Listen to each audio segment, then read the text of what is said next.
আসসালামু আলাইকুম। আমরা আজকে প্লুরাল ইফিউশন রিলেটেড ক্লিনিক্যাল আলোচনা করব এবং সাথে হচ্ছে এটা একটা লং কেসের প্রোফার্মা আলোচনা করার চেষ্টা করবো ইনশাল্লাহ।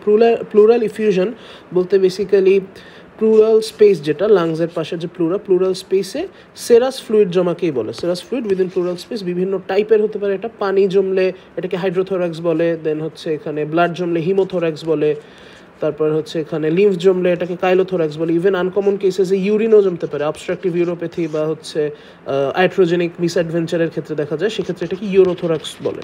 তো এটার বিভিন্ন কজ হতে পারে। প্রাইমারিলি আমরা এক্সিউডেটিভ এবং ট্রান্সিউডেটিভ দুইটা কজে ভাগ করতে পারি। এক্সিউডেটিভ হচ্ছে প্রোটিন এবং সেল রিচ এবং হাই স্পেসিফিক গ্র্যাভিটির একটা ফ্লুইড। এটা মেইনলি আমরা ইনফ্ল্যামেশনে পাই। এখন ইনফ্ল্যামেশনের কজ হিসাবে আমরা দ্বারা করতে পারি হচ্ছে নেক্রোসিস এবং ইনফেকশন। তো আমরা যদি দেখি ইনফেকশাস কজের মধ্যে tuberculosis, pneumonia, subdiaphragmatic abscess, pancreatitis, এসব ক্ষেত্রে আমরা এক্সিউডেটিভ ফ্লুইড পাবো। Then necrosis related cause mainly vascular supply যদি কম্প্রোমাইজড হয়, যেরকম কার্ডিয়াক ফেলিয়ার, এক্ষেত্রে হচ্ছে ব্লাড সাপ্লাই দিতে পারতেছে না লাংসে, সো ওখানে নেক্রোসিস হবে ডিউ টু হাইপোক্সেমিয়া। তারপর হচ্ছে পালমোনারি ইনফেকশন, যেটা এই ক্ষেত্রেও সেম জিনিস। ম্যালিগনেসি, এখানে হচ্ছে টিউমার সেলটা নিয়ে নিবে, অকুপাই করে নিবে, অ্যান্ড অ্যাজ এ রেজাল্ট হচ্ছে ওখানে একটা প্রেশারের জন্য নেক্রোসিস হতে পারে, বা হচ্ছে যদি অ্যাডজাসেন্ট স্পেসে হয় সেক্ষেত্রে হচ্ছে ওই অক্সিজেন বা নিউট্রিয়েন্টস লাংসে যেটা যাওয়ার কথা সেটা হচ্ছে ম্যালিগনেন্ট সেলরা খেয়ে ফেলতেছে, আনহেলদি মানে প্লাস্টিক সেলরা খেয়ে ফেলতেছে, আর হেলদি সেলরা পাচ্ছে না, সেই ক্ষেত্রে হচ্ছে নেক্রোসিস হতে পারে। ট্রান্সিউডেটিভের মধ্যে হচ্ছে মেইনলি হাইড্রোস্ট্যাটিক প্রেশার, যেটা আর্লিং ফোর্সেসের ইমব্যালেন্স আর কি। হাইড্রোস্ট্যাটিক প্রেশার যদি কোনো কারণে বেড়ে যায় সেক্ষেত্রে, বা যদি কলয়েডাল অসমোটিক প্রেশার কমে যায় সেক্ষেত্রে এটা দেখা যেতে পারে। লাইক প্রোটিন যদি কমে যায়, কলয়েডাল অসমোটিক প্রেশার কমে যাবে। হাইপোঅ্যালবুমিনিয়া যে কজগুলি, malnutrition, chronic liver disease, nephrotic syndrome. Nephrotic সিনড্রোমে ইউরিনের সাথে প্রোটিন বের হয়ে যায়, আর ক্রনিক লিভার ডিজিজে অ্যালবুমিন প্রডিউস করাই স্টপ হয়ে যায়। ম্যালনিউট্রিশনে খাবার সাথে আসতেছে না ঠিকমতো অ্যালবুমিন। তারপর হচ্ছে connective tissue disease like systemic lupus erythematosus, rheumatoid arthritis, এক্ষেত্রে দেখা যেতে পারে। পোস্ট এমআই দেখা যেতে পারে। মিক্স সিনড্রোমে দেখা যেতে পারে। মিক্স সিনড্রোম বেসিক্যালি হচ্ছে বিনাইন ওভারিয়ান ফাইব্রোমা বা হচ্ছে বিনাইন ওভারিয়ান টিউমারই বলা যায়, তার সাথে হচ্ছে ফ্লুইড জমবে লাংসে, প্লুরাল ইফিউশন হবে এবং অ্যাসাইটিস দেখা দেবে। এছাড়া হচ্ছে হাইপোথাইরয়েডিজম, মিক্সিডিমায় দেখা যেতে পারে। আমরা দুইটা একসাথে মনে রাখতে পারি। ইউরেমিয়াতেও দেখা যেতে পারে। এরপর আসি আমরা ক্লিনিক্যাল ফিচার্সে। আমরা যদি একটু বেসিক্যালি চিন্তা করি, এখানে যে আমাদের লাংস আছে, প্লুরাল স্পেসে পানি জমতেছে, সো প্যারেটাল প্লুরা যে সোমাটিক নার্ভ সাপ্লাই দিতেছে তাদের আর কি পুশ করতেছে ভিতর থেকে, সো এখানে প্লুরাইটিক চেস্ট পেইন দেখা যাবে একদম মানে ইউনিল্যাটারাল পুরা চেস্ট থোরাক্স জুড়ে, এবং হচ্ছে একটা শার্প স্ট্যাবিং পেইন এখানে দেখা যাবে অ্যাকিউট অনসেট। তার সাথে হচ্ছে এই ফ্লুইডটা জমার আগে বারবার আর কি ঘষাঘষি হবে এই প্যারেটাল প্লুরা এবং ভিসারাল প্লুরার জন্য প্লুরাল রাব দেখা যাবে। আর যেহেতু এই জায়গাটা ফ্লুইড জমে আছে, সো লাংস এক্সপ্যান্ড করতে পারবে না, শর্টনেস অফ ব্রেথ ডেভেলপ করবে। এবং যেহেতু আমরা জানি যে প্লুরাল ইফিউশন একা একা ডেভেলপ করে না, এগুলো বিভিন্ন কজ থাকে। টিউবারকুলোসিস, নিউমোনিয়া হতে পারে, দেন হচ্ছে এই নেফ্রোটিক সিনড্রোম, সিএলডি, এসবও হতে পারে, লেস কমন কজেস। তো এইসবের জন্য আর কি যেহেতু অ্যারেস্ট করতেছে, অ্যাসোসিয়েটেড একটা প্যাথোলজি অবশ্যই থাকবে। এখানেও সেই কথাগুলিই লেখা। প্লুরাইটিক চেস্ট পেইন থাকবে, যেটা হচ্ছে ইন্সপাইরেশনের সময় আর কি পেইনটা বাড়বে, এবং কফিংয়ের সময় পেইন বাড়বে, কারণ ইন্সপাইরেশনের সময় লাংটা এক্সপ্যান্ড হতে চাবে আর বেশি প্রেশার পড়বে প্যারেটাল প্লুরার উপর, এবং কফিংয়ের ক্ষেত্রেও সেম। এছাড়া প্লুরাল রাব আর কি এই ইফিউশন ডেভেলপ করার আগে পাওয়া যেতে পারে। অ্যাসোসিয়েটেড প্যাথোলজি অবশ্যই থাকবে, pneumonia, connective tissue disease, pulmonary in fact, এই টাইপের। শর্টনেস অফ ব্রেথ থাকবে, এবং ইনসাইডাস ডিজিজে এটা অনলি সিমটমও হতে পারে। এটা একটা ইম্পর্টেন্ট থিং টু নো, যেগুলো গ্র্যাজুয়াল অনসেট ডিজিজ সেক্ষেত্রে breathlessness may be the only symptom. এছাড়া এক টাইপের পার্টিকুলার টাইপের প্লুরাল ফিউশন, যেটাকে ইম্পায়েমা বলে, পাস যদি জমে এসে, সেই ক্ষেত্রে হচ্ছে অবশ্যই ইনফেকশাস কজ একটা থাকতেছে, তার মানে এখানে পাইরেক্সিয়া থাকবে, প্রোডাক্টিভ কফ থাকবে, এবং হচ্ছে other feature same as pleural effusion সবই থাকতেছে। পাইরেক্সিয়াটা হচ্ছে হাই গ্রেড এবং উইথ চিলস অ্যান্ড রাইগার্স।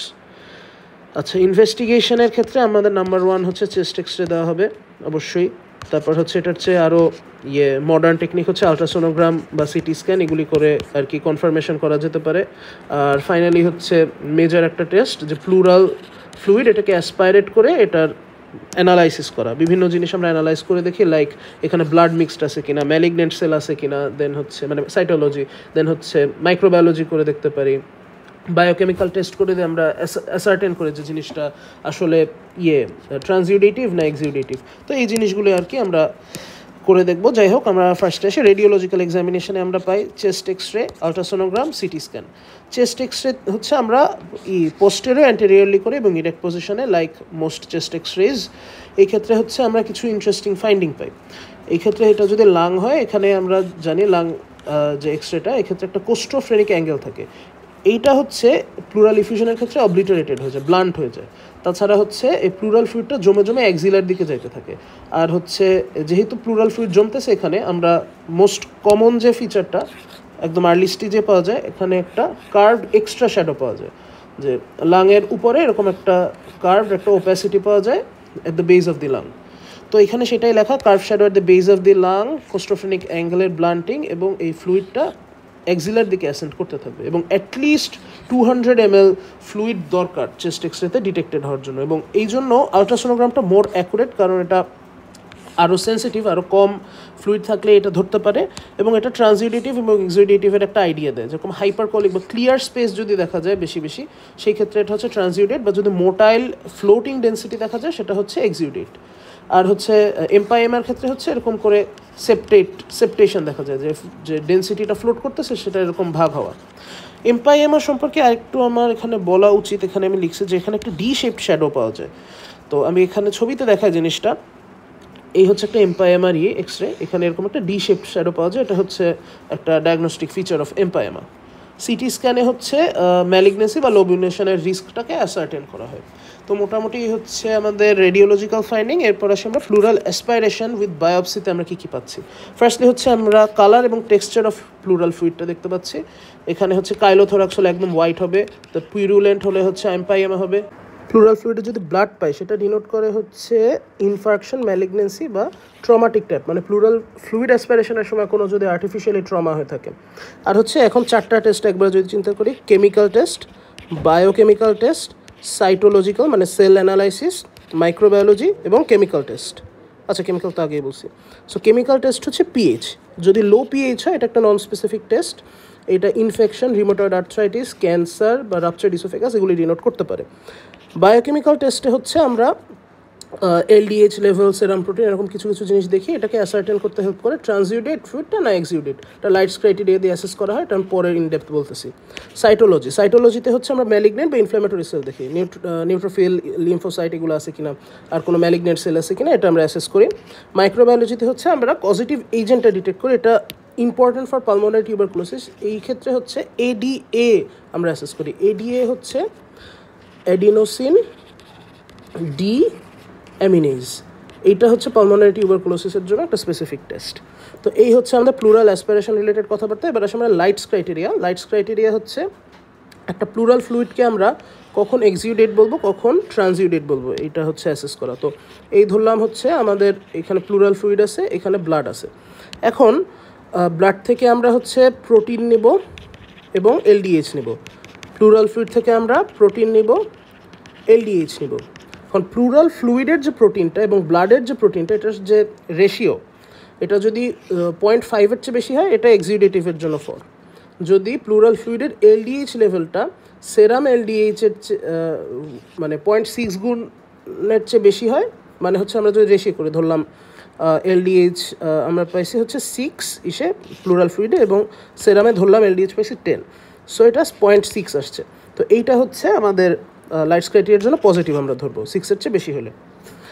তারপর হচ্ছে যদি এই এলডিএইচ প্লুরাল ফ্লুইডে আমরা পাচ্ছি, এটা যদি সেরাম এলডিএইচের আপার লিমিটেড 2/3-এর চেয়ে বেশি হয়, মানে হচ্ছে আমরা ধরলাম যে x/y, এটা একটা রেঞ্জ। আমি আসলে এক্স্যাক্ট সেরাম ফ্লুইডে কত এলডিএইচ আছে আমার এই মুহূর্তে জানা নেই। এইটার যদি আমরা ধরলাম যে y হচ্ছে আপার লিমিট, এই y-এর যদি 2/3 হয় আমাদের প্লুরাল ফ্লুইডের এলডিএইচ, দেন হচ্ছে এটা একটা ডায়াগনস্টিক ক্রাইটেরিয়া। এই 3টা ক্রাইটেরিয়া দিয়ে আমরা হচ্ছে এক্সিউডেট না ট্রান্সিউডেট প্লুরাল ফ্লুইড এটা অ্যাসেস করি। এবার আসি আমরা ম্যানেজমেন্ট হচ্ছে থেরাপিউটিক অ্যাসপাইরেশন, এটা ডায়াগনোসিসের জন্য করা হয় এবং হচ্ছে এটা বের করে ফেলা হয় প্লুরাল ফ্লুইড যেটুক জমছে। এই ক্ষেত্রে হচ্ছে ডিজনিয়াটা প্যালিয়েশন হয় এবং প্লুরাল চেস্ট পেইনটাও আর কি কমিয়ে দেয়।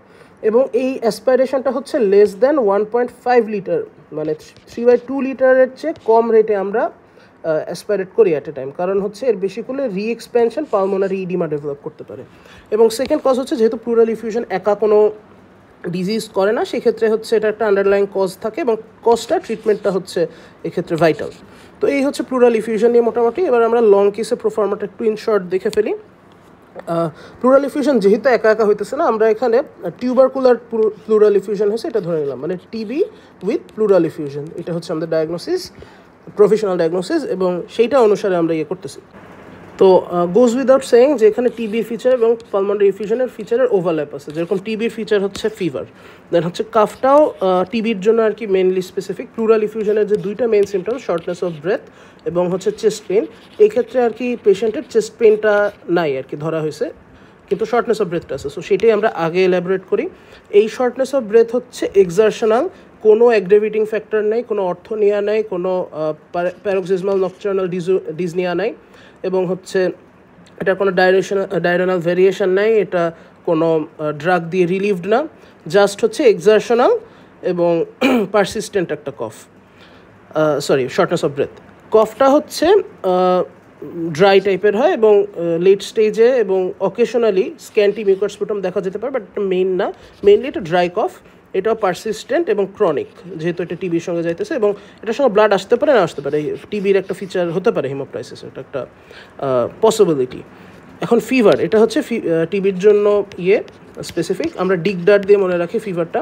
ডিউরেশন ক্রনিক, এটার ইন্টেন্সিটি হচ্ছে লো গ্রেড, ক্যারেক্টার কন্টিনিউড, দেন হচ্ছে ডায়রেনাল ভ্যারিয়েশন হচ্ছে ইভিনিং রাইজ, এটা very important, evening rise of temperature associated with sweating, এবং এটা রিলিভড বাই অ্যান্টিবায়োটিক্স, রিফ্র্যাক্টরি না। তো এখানে সেগুলোই লেখা, ডিগডার দিয়ে যে পয়েন্টগুলো সেখানে এটাই লেখা আছে। আর এখানে পার্টিকুলারলি ইম্পর্টেন্ট আমি বলতে চাই যে লো গ্রেড এবং ইভিনিং রাইজ, এই দুইটা কথা টিবি ডায়াগনোসিসের জন্য থাকতেই হবে। এবং এর সঙ্গে আমরা সাপোর্টিং এভিডেন্স হিসাবে weight loss, weakness, anorexia, previous contact with TB patient, এগুলো যদি থাকে এগুলো হচ্ছে ভালো। আর আমাদের চেস্ট পেইন আছে কিনা এটা দেখতে হবে। চেস্ট পেইনটা প্লুরাল ইফিউশনে থাকতে পারে, বাট যেহেতু ক্রনিক এবং ইনসাইডাস অনসেটে অনেক সময় থাকে না, অনেক সময় শর্টনেস অফ ব্রেথ একমাত্র ফিচারটা বলা ছিল, সো সেটা এই ক্ষেত্রে হতে পারে যে যেহেতু ক্রনিক এর জন্য আর কি চেস্ট পেইনটা নাই। কোনো স্কিন র্যাশ আছে কিনা, বোন অ্যান্ড জয়েন্ট পেইন আছে কিনা, এগুলো আর কি আমাদের এক্সক্লুড করতে হবে। কোনো পেরিফেরাল ইরিমা আছে কিনা। জেনারেল এক্সামিনেশনে আমরা হচ্ছে ইম্যাসিয়েটেড এবং অ্যানেমিক পেশেন্ট পাবো। দেন হচ্ছে এটার পালস বেশি থাকবে পেশেন্টের, টেম্পারেচার যেহেতু ফিভার আছে বেশি থাকবে, এবং যেহেতু শর্টনেস অফ ব্রেথ আছে রেসপিরেটরি রেট বেশি থাকবে। আর পেশেন্টটা অন জেনারেল এক্সামিনেশন ডিজনিকও থাকতে পারে, যেহেতু ওদের ডিজনিয়া থাকতেছে, শর্টনেস অফ ব্রেথ আছে। ইন্সপেকশনে আমরা হচ্ছে প্লুরাল ইফিউশন আগে যদি হয়ে থাকে সেটার পাংচার মার্ক আমরা দেখতে পারি বা কোনো গজ দেখতে পারি। তারপর হচ্ছে চেস্ট মুভমেন্টটা রেস্ট্রিক্টেড থাকবে, যেহেতু এখানে প্লুরাল ফ্লুইড দিয়ে জমা আছে। একটা ইউনিল্যাটারাল যদি হয়, মানে ইউজুয়ালি ইউনিল্যাটারালি হয়, তো ইউনিল্যাটারাল একটা চেস্ট মুভমেন্ট রেস্ট্রিকশন দেখা যেতে পারে। প্যালপেশনে হচ্ছে আমরা সেন্ট্রাল ট্র্যাকিয়া পেতে পারি যদি প্লুরাল ইফিউশনটা স্মল গ্রেডে হয়, মানে ম্যাসিভ যদি না হয়ে থাকে। আর ম্যাসিভ প্লুরাল ইফিউশন হলে shifted to pathological side, shifted opposite to pathology, মানে হচ্ছে হেলদি সাইডে শিফটেড। অ্যাপেক্সও সেম, হেলদি সাইডে শিফটেড হবে। ভোকাল ফ্রেমিটাস রিডিউস পাওয়া যেতে পারে, এক্সপেনশন রিডিউস পাওয়া যেতে পারে। এক্সপেনশনের সঙ্গে এক্সপেন্সিবিলিটি আমরা সেন্টিমিটারে মেজার করে মেপে ফেলবো। পারকাশন নোট ডাল থাকবে, স্টোনি ডাল। আর উডি ডাল আমরা কোথায় পেয়েছিলাম? কনসলিডেশনে পেয়েছিলাম, নিউমোনিয়ায় দেখা যেতে পারে। অসকালটেশনে হচ্ছে ডিমিনিশ ব্রেথ সাউন্ড থাকবে, অ্যাবসেন্টও থাকতে পারে, এবং রেজোনেন্সও ডিমিনিশ থাকবে, এবং কোনো অ্যাডেড সাউন্ড এটার সঙ্গে থাকে না। তো আমাদের প্লুরাল ইফিউশন নিয়ে মোটামুটি এইটুকুই।